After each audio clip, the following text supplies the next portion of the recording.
Good evening. Welcome back to this series of classes in quantum mechanics. Okay.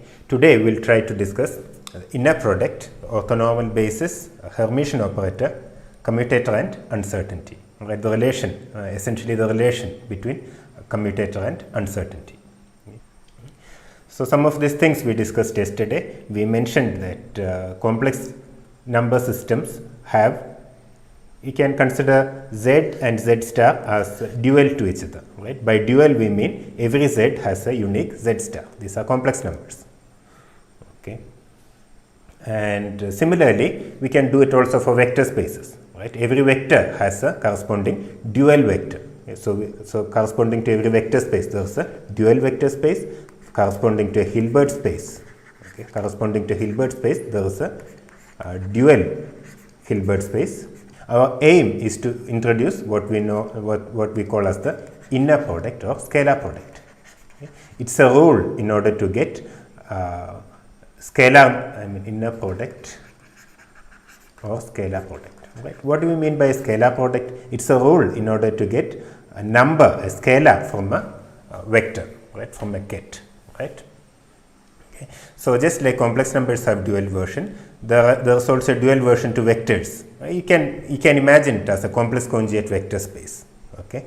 So corresponding to every ket vector, there exists a bra vector denoted in this manner. All right. The angle is in the opposite direction. Bra vectors satisfy the same axioms as ket vectors. In other words, the bra vector also defines a vector space. So these are the points to remember in the case of bra vectors or dual vector space. So if A and B are the bras corresponding to A and B, okay, we call this as bra A. All right, this is how we call it. So if bra A and bra B are the bras corresponding to ket A and ket B, then this would be the bra corresponding to A plus B. All right. So there is a linearity in that sense. Okay. So if you have like a vector in this form A plus B, in order to get the corresponding bra, you just take the bra corresponding to each of the vectors. Okay. All right. And remember, to complex conjugate, an important rule, it's rather a postulate. Okay. If Z is a complex number and if you have a ket ZA, okay, usually we can also write it as ZA. Doesn't matter. These are different notations which are allowed. Right. The ket corresponding to it is, the bra corresponding to it is, you can write it as ZA, okay, but this you have to write it as Z star. Okay. So the bra corresponding to ZA is not Z bra A, it's not Z bra A, but it's Z star bra A. Okay. So you can write it as ZA inside a bra, but if you pull this Z outside, you will have to introduce a complex conjugate. Okay. So these are the notations that we will be using. This is an important rule. It's rather a postulate. Our aim is to introduce a scalar product. An example is this. We have got ket here, a ket A written as a column matrix. So when you go to the corresponding bra, what you have is, if this is a column matrix, this is a row matrix. Okay. This is a row matrix or a row vector. Right. It's not just a transpose of this, but you also have to complex conjugate each of the entries. So this is the one-to-one correspondence that we have. These are the vectors and these are the corresponding bra vectors, all right, or the dual space vectors. Now we are ready to introduce inner product. Okay. So you can think of bra or the dual vector space or the dual vectors as a map from vector to scalar. Okay. So we have got some vectors. For example, in 3 dimensions, we have got some vectors. So how do you go from these vectors to scalars? Okay. So it's easier to relate it, or the analogy is easier to understand if you write it as a column vector. You usually write this. We take all the components in a specific basis and write it as a column vector. Now, how do you go from this to a scalar? How do you go from this to a scalar? You know that you have to multiply it with a row vector. Okay. So for example, if you have A, all right, so you need some B in order to go to the scalar, all right, in order to extract a scalar, all right, in order to get a scalar, Okay. What you need is an object like this. Okay. For example, I'll write it as bx, by, bz. Now if you multiply ax, ay, az. Okay. So this is an object in the normal 3-dimensional vector space, and this is an object in the dual space. Now if you multiply this, you know that you get a scalar quantity, bx ax plus by ay plus bz az. It's very much similar here, except that if you are in linear vector space, all right, you will have complex conjugates here, because these coefficients in general can be complex numbers. We said that in real vector space, these expansion coefficients are always real numbers. Once you go to linear vector space, which is a generalization, you will have, what do you say, the complex, the scalars involved are generally complex numbers. So you also need to introduce a complex conjugation. Okay. So the inner product, we will write it as a product of bra and ket. Okay. You don't have a nice way to you don't have a nice way of talking about a product of two vectors, but you can talk about a product of a bra and a ket in this form. Right. You can talk about a product of a bra and ket in this form, and this is a scalar. This is a scalar. All right. It's important. There's one more way in which you can talk about a product of bra and a ket, but this is an operator. Okay. You can make a product like this. You can call this as an outer product, and this is an operator. Okay. This is an operator. We may be using it. The projection operator, for example, has this form. Okay. And in this manner, all right, in this manner, it is a scalar quantity. Okay. And the properties are this: if you have a vector a plus b, okay, and you need to take a product with the bra vector c, bra c, then this is how you do it. You just take the product of c with a and c with b. Right, bra c with ket a and bra c with ket b. Right. And this product, there's no surprise, it's called a bracket. Right, a bracket. So Dirac basically took a bracket and split it into bra and ket. Right. And the bracket is a scalar. Right. Scalar means it is a complex number. In our thing, it's generally a complex number. Okay. And there is an important property, or by definition, there is this property to the scalar product. If you change the order, right, in which a and b appear, then you will have an extra complex conjugation. Okay. So you see that a b, the scalar product a b, is not equal to the scalar product of b a.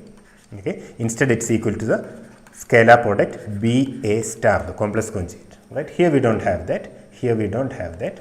Here we know that a vector dot b vector is equal to b vector dot a vector. All right. That's in real case, but these are complex numbers. All right. And it's also easy to show that if you take this combination, a scalar product of a vector with itself, then it is a real number. Okay. It's easy to prove. Okay. You can prove it. You can. So if you take a is equal to a star. All right. So you just substitute, instead of b, you put a here. Right. So you see, you get this thing. So you see that something is equal to its own complex conjugate, which means that this is a real number. Okay. This scalar product, the fact that we construct the scalar product in such a way that scalar product of a vector, or the inner product of a vector with itself, is a real number, it's very important. All right. This is how we construct probabilities in quantum mechanics. Okay.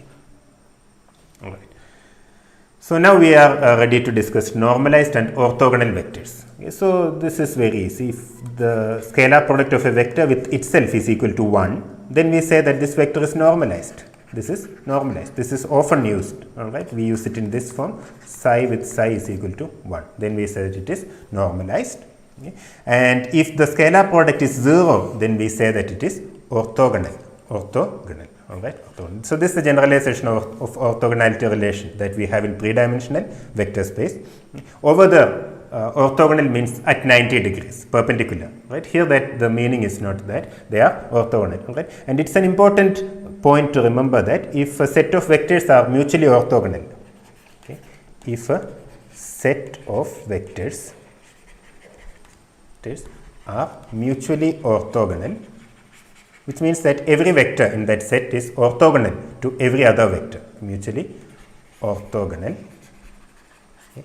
Then they are also independent. They are also independent. Independent set. They also form an independent set. All right. The vectors are independent of each other. By independent, you mean that when you say the vectors in a set, okay, are independent, that means that you can look at the definition, but that basically means that if all these vectors are independent, you cannot express any of these vectors in terms of the other vectors. All right, you won't be able to express C in terms of A and B, B in terms of A and C, etc. Okay, that's what we mean by independent. So one way to obtain an independent set is to construct a mutually orthogonal set. The other way it's not true, which means that if you have a set of independent vectors, it need not be orthogonal. All right, they all need not be mutually orthogonal. But if they are mutually orthogonal, be assured that they will also be independent. Okay, and in the case of quantum mechanics, we need to construct what we call as the basis. We'll always use orthogonal basis. We make sure that a set of vectors are independent by making sure that they are orthogonal, mutually orthogonal to each other. Okay. Now we can say what we mean by an orthonormal basis. All right, we have already seen this term in one of the problems that we discussed earlier. Okay. So what do we mean by the basis of a vector space? We already know what the basis means, but we'll make it a bit more rigorous. All right, so we say the set phi I. Okay, the set phi I of maximum possible number of linearly independent vectors belonging to that space. So you have got a vector space, you choose the maximum possible number of linearly independent vectors and they form a basis. Right? They form a basis. And the number of basis vector would be the dimensionality of the space. Number of basis vectors, or number of number of all the independent vectors, or number of independent vectors is known as the number of basis vectors is known as the dimensionality of the space, or the dimension of the space. Okay. So if in a space you have got 3 independent vectors, we say that the space is 3-dimensional. Okay. If you have 4 independent vectors, we say that the space is 4-dimensional, etc. Okay. Now again, as I said, these are linearly independent vectors. In quantum mechanics, the basis is very important. All right, but almost in all cases, we make sure that the basis vectors are independent of each other by making sure that they are orthogonal. All right. So this is the easiest way to ensure that a set of vectors are independent. If they are orthogonal, they are automatically independent. So mutually orthogonal vectors are independent. All right. Dimension of vector space is the maximum number of mutually orthogonal vectors in that space. Okay. So you can say, define the dimension of vector space as the maximum number of mutually orthogonal vectors in that space. Right. So for example, in the 3-dimensional space, you can choose one direction, and you can choose one direction which is perpendicular to it. You can choose one more direction which is perpendicular to both these directions, right, which is mutually perpendicular to this direction. We usually call this as I, J, K or something, right, I, J, K. Okay. So we can choose one direction, we can choose one more direction perpendicular to that, orthogonal to that, we can choose one direction which is orthogonal to these two. Okay. Now you cannot construct a 4th vector which is orthogonal to all these 3. Okay. So that's why we say that the dimensionality is 3 for 3-dimensional Euclidean vectors. And in quantum mechanics, we almost exclusively use only an orthonormal basis, right, exclusively, because that's much simpler. Okay.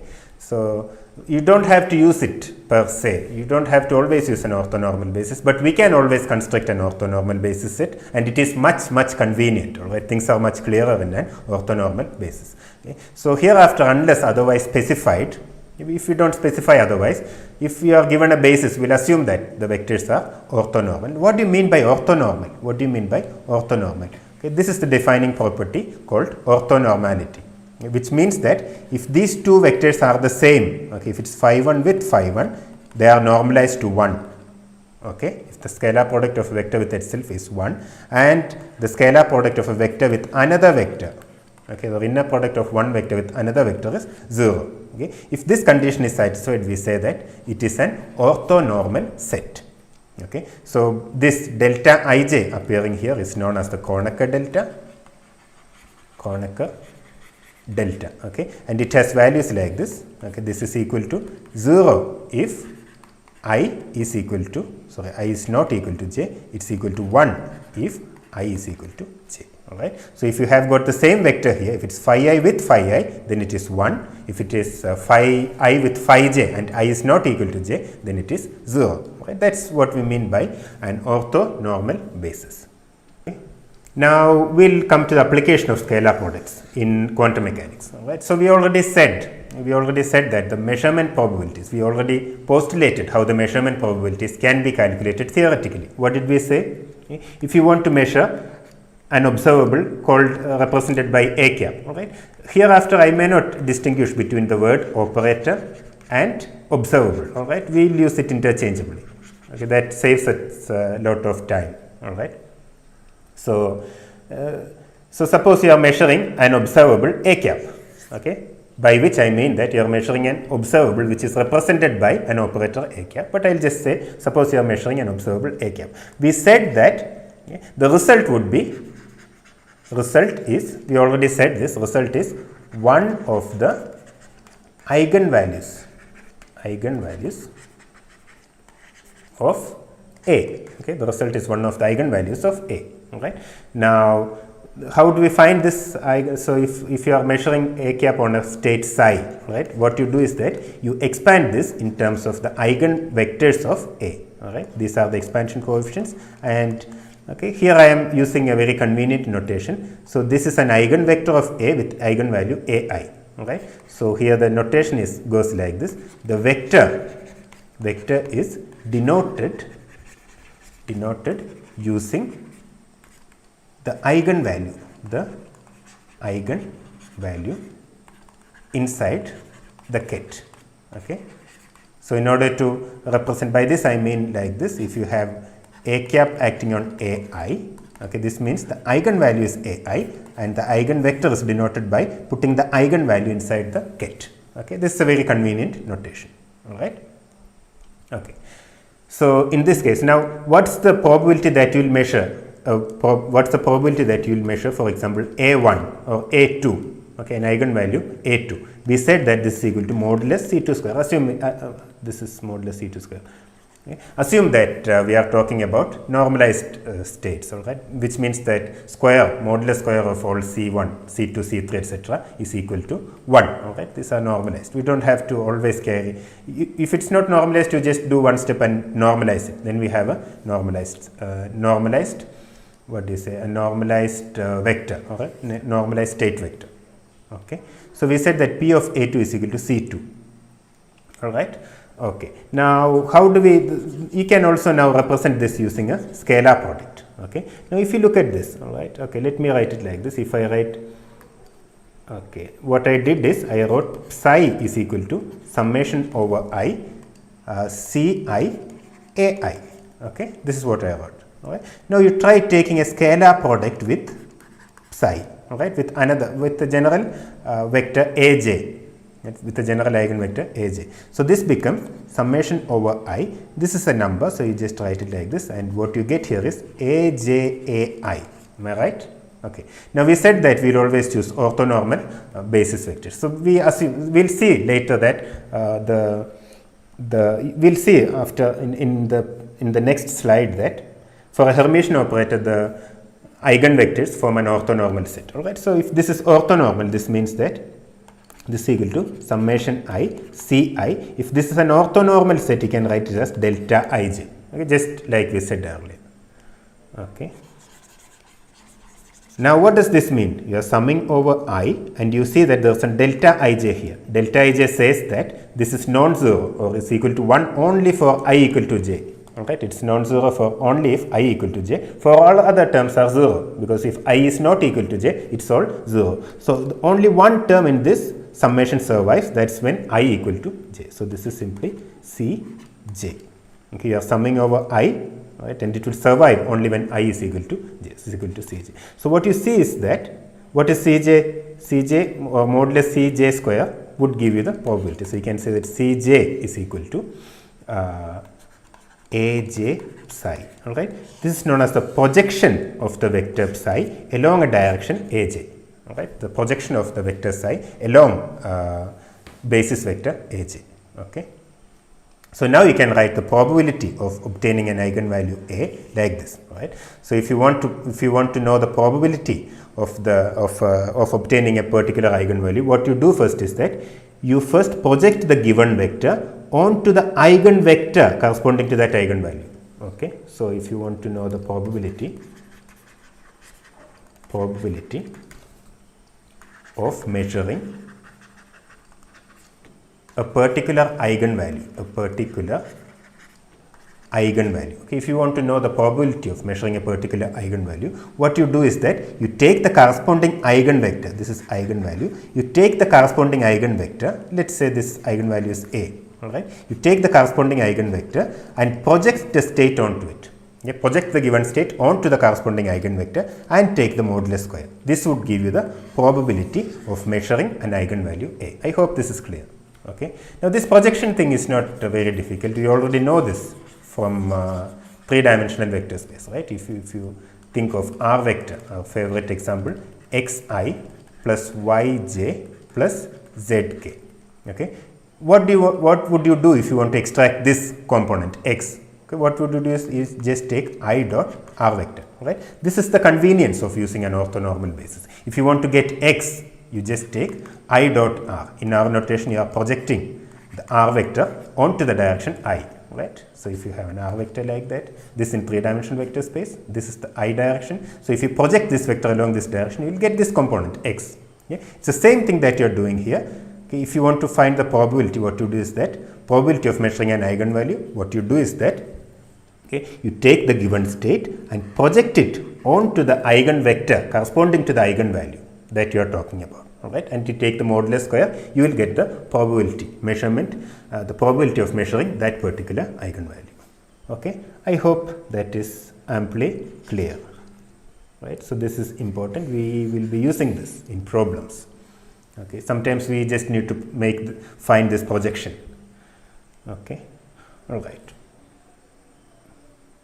So that's why we introduce the scalar products, and that's the reason why we are always using orthonormal basis. Look at the convenience. Okay, if it's not orthonormal, right, and these kinds of quantities we always need to calculate. Right, we always need these kinds of quantities. And if your basis set is not orthonormal, you just can't do this. All right, things get unnecessarily complicated. Okay. So even if your given set is not orthonormal, you can always construct an orthonormal set out of it.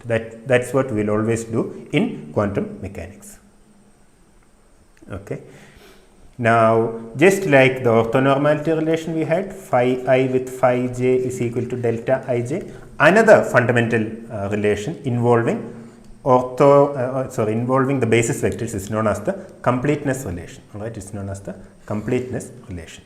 Okay, so by completeness, what do you mean by completeness? When you say that a set, when you say that the set phi I is complete, right? When you say the set phi I is complete, it means that, right? It means that any vector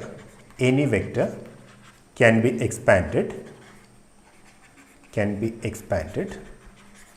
okay, in terms of this. Right, only then we can say that this set is complete. All right, so which means that suppose the given state phi I, the set phi I is complete, that means that you take an arbitrary vector psi is equal to summation I ci phi I. You will always be able to do this. All right, but we already know that this ci or cj, okay, if you need the jth expansion coefficient, what you have to do is that you take the jth eigenvector and just project the given state onto the jth eigenvector, right, in order to get this expansion coefficient, okay, corresponding to the jth basis vector. What you do is that you take the given vector and project it onto the jth basis vector. That's what we do here. Okay, so summation psi is equal to summation j cj phi j, which you can write it as cj is equal to projection. Right, there's a summation over here, I missed it. Right, there's a projection psi projected to phi j, that's cj. All right, so the same thing we have written here. Now if you look at this, we know that this is a scalar quantity. We know that this is a scalar quantity. Okay, and this is a vector. So there is no problem. We can just interchange them. So this we can write it as, okay, summation over j,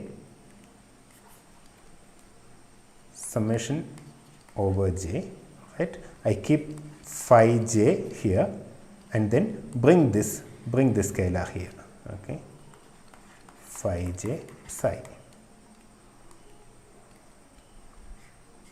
Okay, now what do we have? We have got psi is equal to something multiplied by psi itself, right? This means that whatever appears here is an identity operator. Okay, whatever thing that's appearing here is an identity operator. Okay? So sometimes we simply write it as 1. Sometimes we simply write this relation. This is known as the completeness relation. We simply write it as 1. Okay, but you must remember that it is generally a unit. It could generally be what do you say? If you are using vector algebra, for example, it's the identity operator. Okay. All right. This is known as the completeness relation. These kinds of quantities are very important. Okay? These kinds of quantities are very important. Why are they very important? Because usually when we do physics, when we get stuck, we do one of these two things. All right. Suppose you get an equation, some equation, all right, or some expression, and you don't know what to do. Right. So what you do is, first thing you try is you add 0 in terms of something else, say x minus x or something, and then rearrange them. Okay. Another thing you do is multiply by 1. Multiply by. So in quantum mechanics theory, when you get stuck somewhere, you can always try multiplying by this quantity. Okay, you can always try multiplying by this quantity. Multiply by 1, it doesn't change, and then you will get some results. All right. For example, if you look, I'll just demonstrate this. Suppose you have got this operator a cap. This is some abstract operator living in the Hilbert space. We don't know what to do with it. Okay, we don't know what to do with it. All right. So we can, what do we do?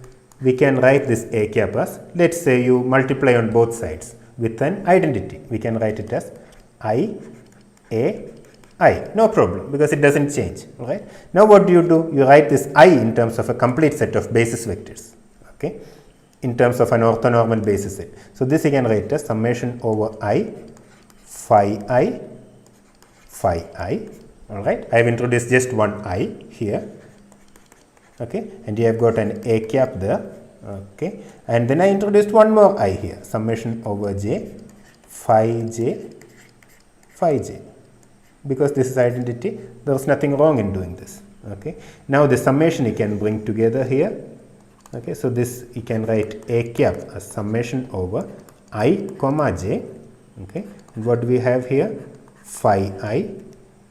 Okay, and you also notice that this combination is a scalar quantity. Right? This combination is a scalar quantity. This is a scalar. It's a scalar means you can just pull it around, no problem. Right? So I'll pull this summation outside, and then I'll write this as phi I. I'll just write this first. I've got phi I, a, phi j. All right, and whatever is left, phi I, phi j. Okay, all right. Now you see that you have expanded this abstract operator in terms of some of the basis vectors. All right. So these things, all right, these things are called the matrix elements of operator A between the basis vectors phi I and phi j. All right. This combination is a scalar quantity. It's a number. It's a complex number. Generally, we say that this is the matrix elements of operator A between phi I and phi j. Okay. So this means that you can decompose an operator. Into matrices. Okay. These are elements of a matrix. It has two indices, and these are elements of a matrix. This means that you can represent operators by matrices. All right. You can represent operators by matrices. Okay. This you can think of some sort of basis square matrices. Okay. This quantity is some sort of a basis square matrix. All right. I hope that's clear. This is how we can represent an operator by matrix. All right. And the matrix will change. The elements of the matrix will change depending on the basis you choose. Okay. You could choose the basis. You could choose the eigenvectors of the Hamiltonian operator. You could choose the eigenvectors of the momentum operator. And depending on this, the matrix elements will change, all right, but they all represent the same matrix. All right. And also I want you to understand that these quantities, all right, quantities like this, these are perfectly allowed. Okay, this multiplication is also allowed, and you will see that this is an n by n square matrix. Okay, in some notation, all right. So if you, for example, if you take a quantity like this, a, b, c, okay, corresponding to this, and then you do a star, b star, c star. Okay, this multiplication is allowed, and you will get a 3 by 3 matrix. Okay, so this multiplication is actually allowed. Okay, it's known as an outer product. Okay, so we discussed completeness relation. It's interesting, we said. Okay, and now we'll discuss what's called as a Hermitian conjugation. Okay, these are the basic concepts I want you to keep in mind. Okay. So first we'll think of complex conjugation. Right? First we'll think of complex conjugation. Okay. And Hermitian conjugation you can think of as a generalization or the corresponding thing we do for matrices or operators. Okay. So complex conjugation. Suppose you have, as I said, suppose you have a ket given by AZ, or let's say ket given by ZA. Okay. What's the corresponding bra? Corresponding bra would be, it's not equal to AZ, right? It's not equal to AZ, but it's equal to AZ star. Right, it's equal to AZ star. Right. Similarly, suppose you have an operator acting on a vector. Right. Suppose you have an operator acting on a vector like this. Okay. What's the corresponding? We know that if an operator acts on a ket, you get another ket. Right. But what's the corresponding bra for this ket? This is a ket. We know that this is a ket vector. Okay. Because an operator acting on a state changes the state. You get another ket. Okay. If this is a row, this is a column matrix and this is a square matrix, you get another column matrix by this multiplication. Okay. All right. So if you have a vector given by m cap a, what's the corresponding bra? It's not ma. It's not ma. I'll write it here. Okay. The corresponding bra is not am. The corresponding bra is not am. It is, you need some notion like this. All right. Corresponding to complex conjugation of this complex number, you need something here that we call as a dagger. All right. Now I'll make this more concrete by giving you a more general definition of what do you say, Hermitian conjugate. All right. This dagger thing is known as a Hermitian conjugate. All right. So this is the change you need to make to an operator. Okay. When you change from a ket to a bra. Right. You know what you need to do to a complex number when you go from a ket to a bra. Okay. Correspondingly, you have to do something to an operator when you go from a ket to the corresponding bra. Okay. And that something that you do is known as a Hermitian conjugation. Hermitian conjugation. Okay. But we'll need to make it a bit more concrete or a bit more general. So we won't leave this side open. All right. We won't leave this side open. We'll put some state here, because generally when you are talking about operators, they always have to be acting on something. All right. You cannot just leave them alone. Okay. Not always. Sometimes you can, but not always. All right. Now here I am saying that if alpha, this combination, all right, you have got alpha z beta is equal to beta. We know that if you have alpha beta, okay, we know that this is beta alpha star. Okay, this was by definition. This is how we defined our inner product. Okay, all right. So what if you have a complex number in between, alpha z beta? Okay, what if you have a complex number in between? All right. Then what's the corresponding? If you just invert it, what's the corresponding thing? We'll write it as beta z prime alpha star. All right. So we'll do the same thing. And what's this z prime? We can show that this z prime is equal to z star. All right. How do we show that? For example, this alpha z. Okay, I'm just motivating the definition. All right. So that it's easy to remember when you do problems. Okay. All right. So if you have got alpha z beta, right, this also can be written as alpha z beta, right, alpha z beta. Okay. Now we know that this is equal to, by the definition of scalar product, we know that this is equal to z beta alpha star. Okay, z beta alpha star. Right? Is that correct? Okay. But now this Z is inside a bra. Here it was inside a ket, it's inside a bra now. Now if you want to take it out, this is equal to, or this is equal to, if you want to just pull it out, you will have to write it as beta Z star alpha star. Alright. So this is how we introduce this. This is one way to introduce the Hermitian conjugation. Right. If you have, instead of this complex number, an operator, it makes more sense. Alright. So that's the same thing that we do here. If alpha a beta is equal to beta a dagger alpha, we don't know what this a dagger is, but we need corresponding operator. If you have an a here, we need a corresponding operator in such a way that this relation is satisfied. Alright. Then this a dagger, whatever it is, we call it as the Hermitian conjugate. Hermitian conjugate of A. Alright. Just in the way that we call Z star as the complex conjugate of Z in this relation, if this relation is satisfied, you need to find the operator. Okay. You need to find the right operator or the changed operator in such a way that this relation is satisfied. Right. And that operator is known as a Hermitian conjugate of operator A. Okay. And in the case of matrix, it's really simple. If these are matrices, you know that. I won't go into the details, but it's easy to show that this A dagger is equal to, okay, A star transpose. If this is a matrix, okay, if you want to get the corresponding dagger, okay, what you need to do is that, okay, corresponding Hermitian conjugate, you need to complex conjugate all the elements of the matrix. If this is a square matrix, all right, the dagger, taking dagger means you complex conjugate all the elements of this matrix and also take the transpose. Okay, that will give you the Hermitian conjugate of a square matrix. Alright. I think you already are familiar with these things, but if we are dealing with differential operators, alright, if you are dealing with differential operators, you need to be careful in order to show that something is Hermitian conjugate or Hermitian adjoint, it's called. Okay. So you need to calculate it using this relation, right, because the right side of a differential operator cannot be left blank. Okay. Alright. Now, okay, now corresponding to a real number, there is something in the operator thing, it's called as a Hermitian operator. Right? What do you mean by a real number? A number Z is real if Z is equal to Z star. Am I right? Right?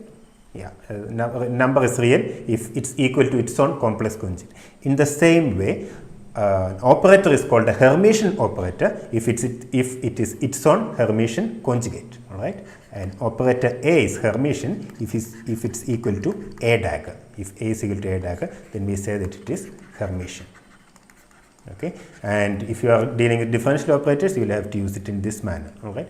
If alpha Z beta is equal to beta Z alpha star without any star here, then we know that Z is equal to Z star. In the same way, all right, we said that alpha A beta is equal to, generally equal to beta A dagger alpha star. Okay. But if this is equal to, instead if this is equal to beta A alpha itself, then we say that if this relation is satisfied, okay, there is a star there, if this relation is satisfied, we say that A is a Hermitian operator. A is a Hermitian operator. Okay. So this is a lot of mathematical things that we need to learn. Okay. We need to get familiar with in order to really start calculating using quantum mechanics. Okay. All right. Now, once we know what Hermitian operator is, all right, once we know what Hermitian operators mean, okay, we come to what sometimes is referred to as the fundamental theorem in quantum mechanics. All right, perhaps the most important theorem when we do quantum mechanics. Okay. All right. So we have already noticed that if this operators are Hermitian, these Hermitian operators have a very important place in quantum mechanics. All right. If Hermitian operators have real eigenvalues, we have already seen that the eigenvalues of a Hermitian operator are always real. Okay. And we saw that for this reason, we choose Hermitian operators in order to represent observables. Okay. We always choose, okay, we choose only Hermitian operators to represent observables in quantum mechanics. Okay. And what follows, right, the theorem that follows serves as a foundation of quantum mechanics. It's easy to prove this theorem. All right. I won't prove it here, but you have to remember that this is one of the most fundamental theorems of quantum mechanics. All right. It is this: the eigenvectors of a Hermitian operator form a complete set of mutually orthonormal basis sets, mutually orthonormal basis vectors. All right. This is the reason why quantum mechanics works. Without this, we couldn't have made this mathematical formalism. Right. Fundamental to this mathematical formalism that we are talking about, the way we calculate probabilities, the way we calculate expectation values. All right. Fundamental to this is this theorem. All right. The theorem that the eigenvectors of a Hermitian operator form a complete set of mutually orthonormal basis vectors. Okay. If this weren't true, we couldn't do what we were doing. Right. So this means that any vector in the space can be expanded as a sum of the eigenvectors of a Hermitian operator. Okay. So if you want to, as I explained earlier, if you want to know the probability of measuring a particular probabilities associated with measurement of particular operator A, okay, particular observable A. Okay. What you do is that you take the state psi and expand it in terms of the eigenvectors, because the eigenvectors form a complete set. Otherwise, we wouldn't be able to do this. And this, if it has to be an observable, it has to be a Hermitian operator. And if it's a Hermitian operator, the Hermitian operator eigenvectors, the eigenvectors of the Hermitian operator will form a mutually orthonormal set. So you can write this as summation over Ci Ai. Okay. This fact is crucial to the way we introduce probabilities. Now you say that the probability of measuring a particular eigenvalue Ai is modulus Ci square. Okay. This is how we do it. Okay. And we can also show that eigenvectors corresponding to distinct eigenvalues are orthogonal. That's the reason why we can make the set orthonormal. All right. Now this is the case if there is no degeneracy, and even if there is degeneracy. What do you mean by degeneracy? If there are more than one vector, all right, if there are more than one eigenvector corresponding to one eigenvalue, okay, if there are more than one eigenvector corresponding to a given eigenvalue, we say that there is a degeneracy. All right. So the space is degenerate, we say. Then we can actually choose an orthogonal set from that. All right. It's known as is the process that we use for this is known as Schmidt orthogonalization. You might be familiar with this from your mathematical physics class, or we will be studying more detail. It's not very difficult. All right. You just, from a given set of vectors, you just choose a set of mutually orthonormal vectors, and this process, right, a nice process for this is known as Schmidt orthogonalization. Okay. All right, since it's so important, I'll say that in summary, the eigenvectors of a Hermitian operator form an orthonormal basis. This is very good because we need orthonormal. We always use orthonormal basis in quantum mechanics, and you don't have to look far for this orthonormal basis. You just take some Hermitian operator, take their eigenvectors, and you can expand any vector in the terms of these eigenvectors. Okay. All right. Now again, it's all a bit too much to take in, perhaps for some of you. All right, let's look at a simple problem, just to relax a little bit. All right. Now consider two kets. Okay, the kets can be written like this. Right. What do we mean when you write the kets like this? Okay, what does it mean when you write the kets like this? It means that this psi, all right, can be expanded in some basis.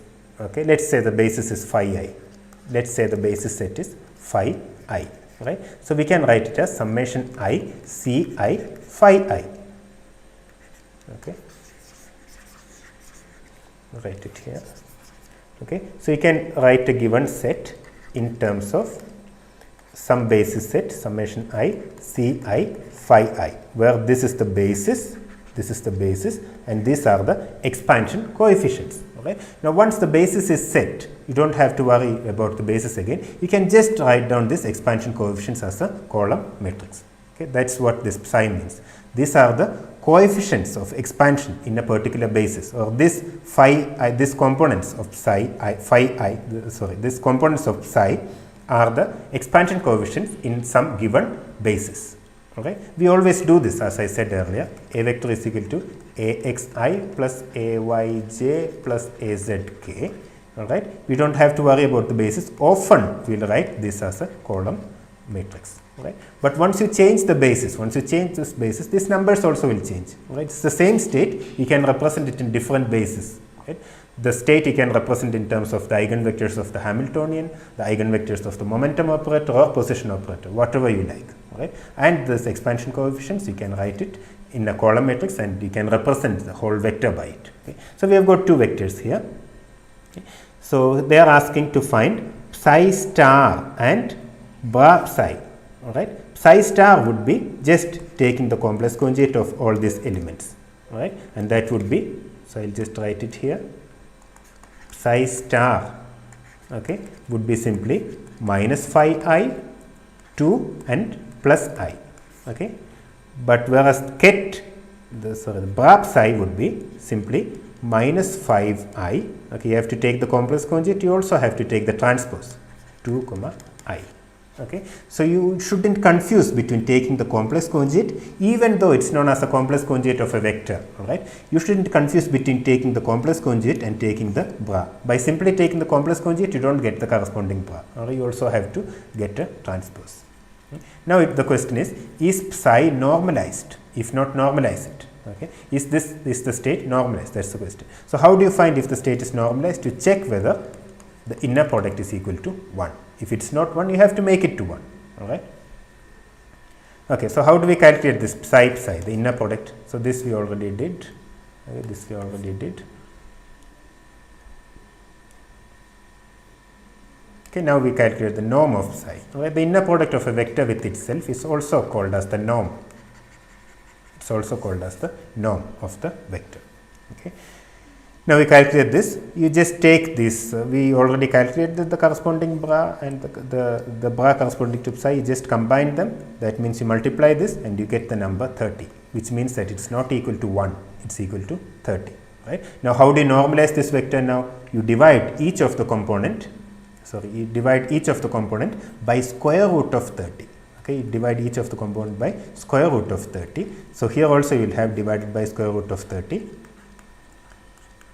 Okay. Now this vector is normalized, because if you take the scalar product, you will get an extra, okay, if you get an extra 30 on the denominator, and that 30 will cancel this 30 and you will get 1. Okay. This is what we mean by normalizing. This is what we mean by normalizing. Alright. So this is what the psi is not normalized. By multiplying each of the components by 1 by square root of 30, it becomes normalized. Alright. So chi is the normalized vector that we constructed from psi. In such a way that this is equal to 1. Alright. Now the question is whether psi and phi are orthogonal, right?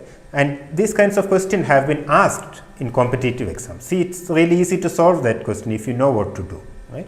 What do you, if you want to know whether these vectors are orthogonal, you just take the product, okay? Psi, phi, or you can take phi, psi, right? You can take any of this. Okay. And if it's equal to 0, then you know that it is they are orthogonal, right? And one of the questions that was asked once for a net exam was they gave one of the numbers as a, right? One of the components as a, and they asked the following questions: what is a?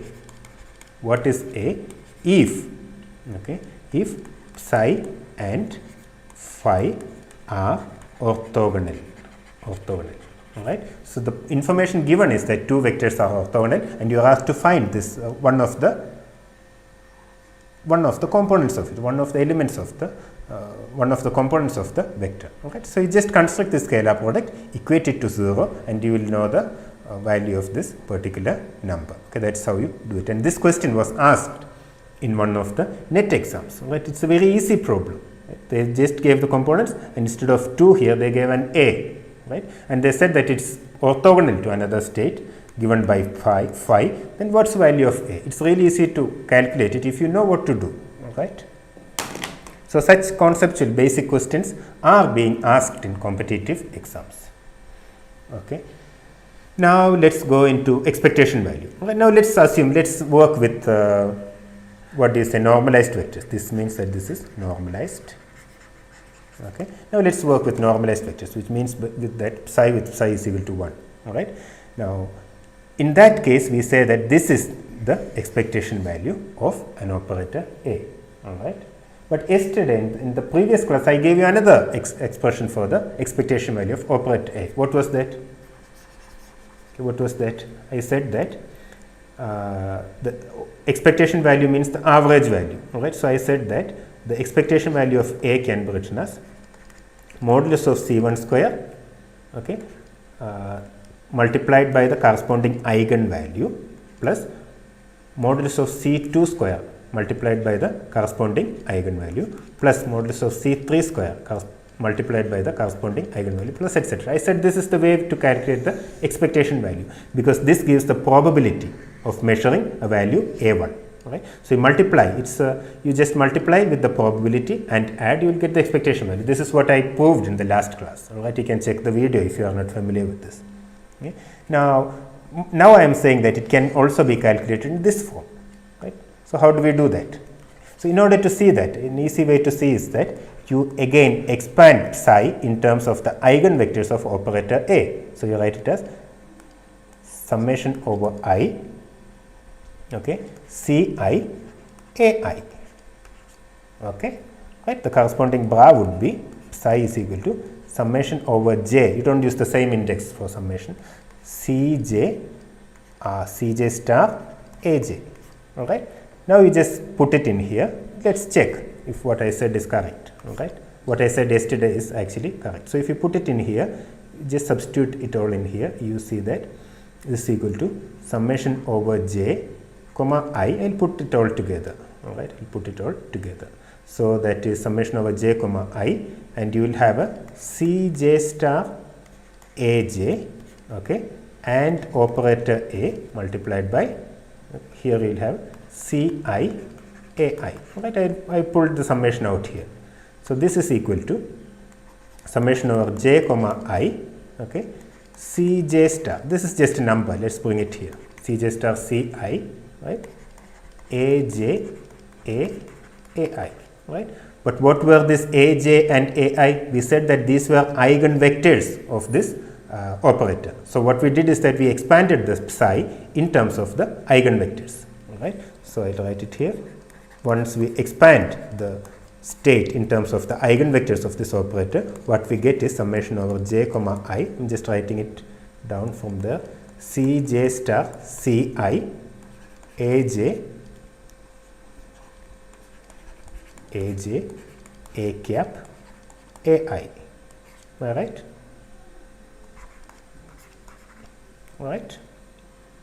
Now you use the fact that this is an eigenvector, so you will get an eigenvalue, a real number, Cj star Ci.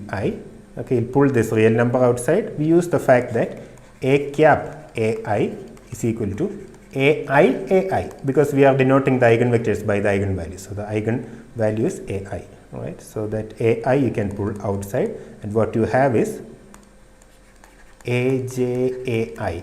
Okay. Now we use the fact that the eigenvectors of the Hermitian operator form an orthonormal set, which means that this is delta Ji, our Kronecker delta. Yeah, this is delta Ji. So if this is delta Ji, you just carry out the summation over j or I. All right. One of the summation, and you will see that the only term that survives is j equal to I. So one summation is gone, and you can write a summation over I, because the only summation that will survive is for j equal to I. So you lose one summation and you put j equal to I. This is Ci star Ci, okay, and what you have is Ai, okay, that's equal to, okay, and finally I will write it here. So that's equal to summation over I modulus Ci square Ai. Right, that's exactly what I have written here. Right, that's exactly what I gave yesterday. This expectation value of A is equal to modulus of C1 square A1, modulus of C2 square A2, modulus of C3 square A3, etc. Okay, or in shorthand notation we said that we can write this as summation over I modulus of Ci square Ai. Okay, so it's exactly the same thing. We get exactly the same thing. Right. So this is one way to calculate the expectation values. So if the state is given, you need to calculate the expectation value of an operator, which means the average value of an operator. Given the state, this is what you will do. This is what you will actually do. Okay. All right. Now, if the state is not normalized, of course, you have to normalize it by dividing it by psi. That's all. Right. The norm of the vector. So this is the general definition of calculating the expectation value. I hope that is clear. All right, now let me come to this point, right? Measurement operators and a common misconception. Now, there is a very common misconception about what this measurement means and what these operators are, etc. Okay?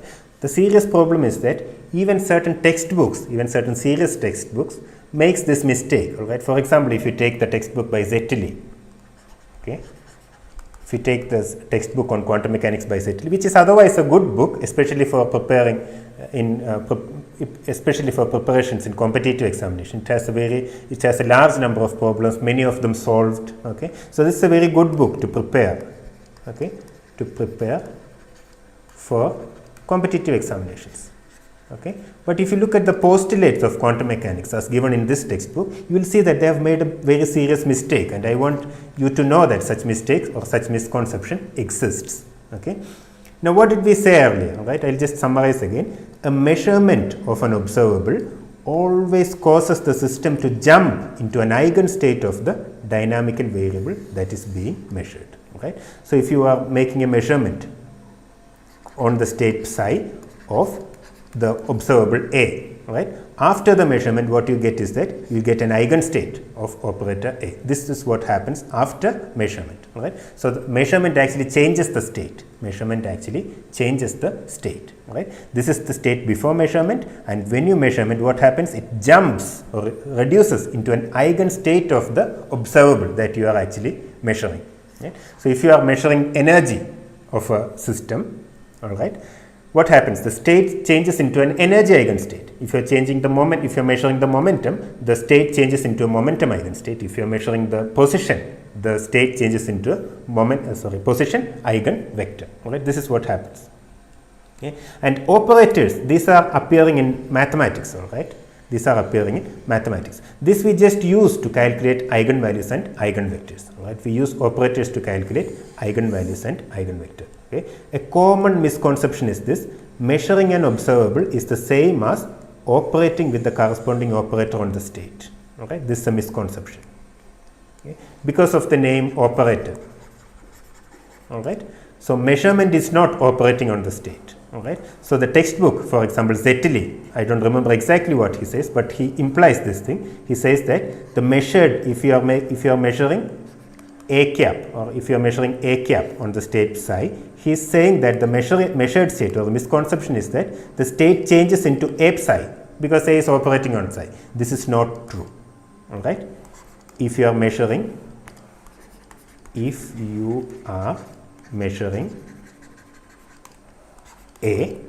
on psi, all right, the state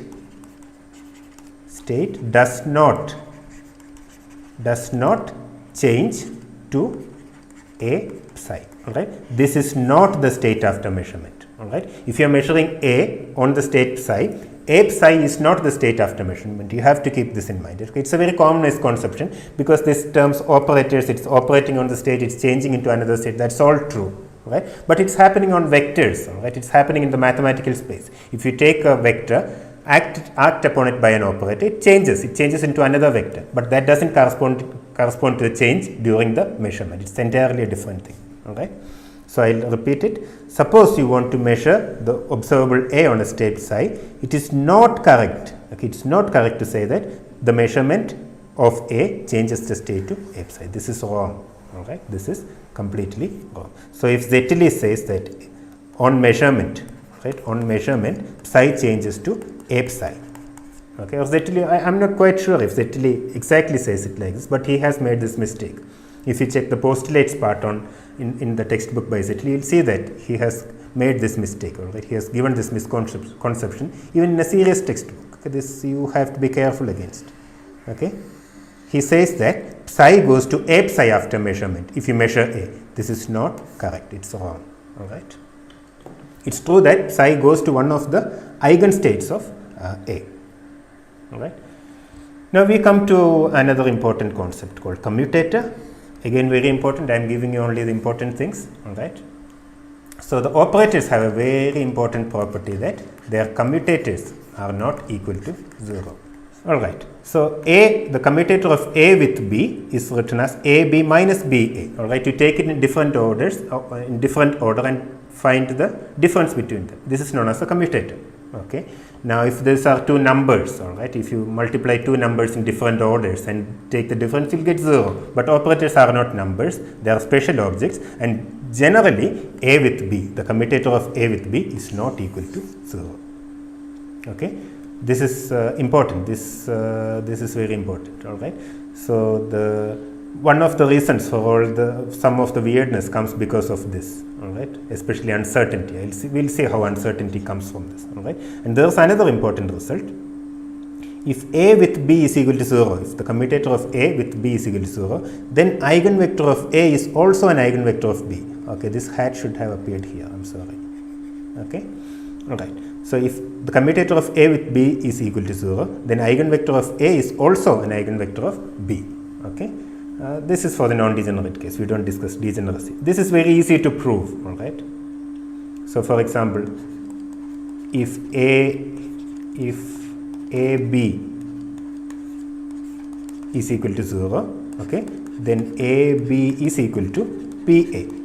Right. If we use this relation here. Right. So now if you are acting it upon by an eigenvector of A, okay, A, B, A. This is an eigenvector of operator A. This is equal to B, A, A.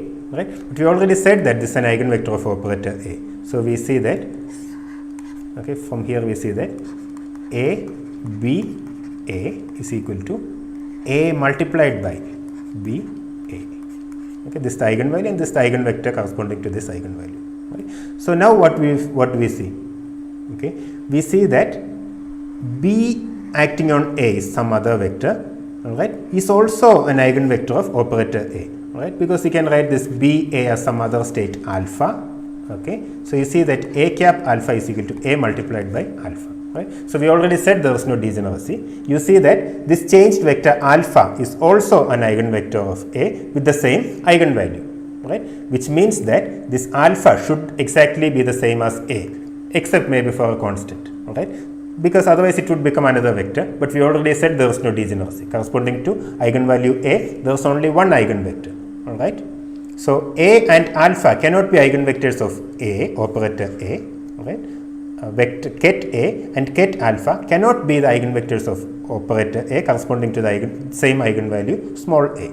Alright. This means that this alpha at most will be different. Right? At most the change in alpha would be by a constant. Okay, A multiplied. So let's write this constant as okay. But what was this alpha? Alpha was B acting on A. Okay. Right. So you see that this eigenvector of A is also an eigenvector of B because operator B acting on it gives just a constant multiplied by the same state. Okay, it's easy to prove this. Okay, you can check. The important thing is that if the commutator is 0, then eigenvector of A is also an eigenvector of B. Alright, and important thing is that if this is not equal to 0, then an eigenvector of A will not be equal to the eigenvector of B. And now we come to uncertainty. I'll just conclude with uncertainty. Okay. So we have just seen that if you have non-commuting observables, which means if B is not equal to 0, okay, then they can have no common eigenvectors. There is no common eigenvector. Right? So the eigenvector of A, I will write it as a set like this. Eigenvector of B, I will write it as a set like this. Alright. So the eigenvector of A is not an eigenvector of B if they do not commute. This means that this AI can be written because both these form bases. Both these are bases. Okay, basis vectors. So you can take one vector from here and expand it in terms of eigenvectors of B because this is also basis. All right. CK, BK, something like that. All right. As we have written here. All right. Now what happens?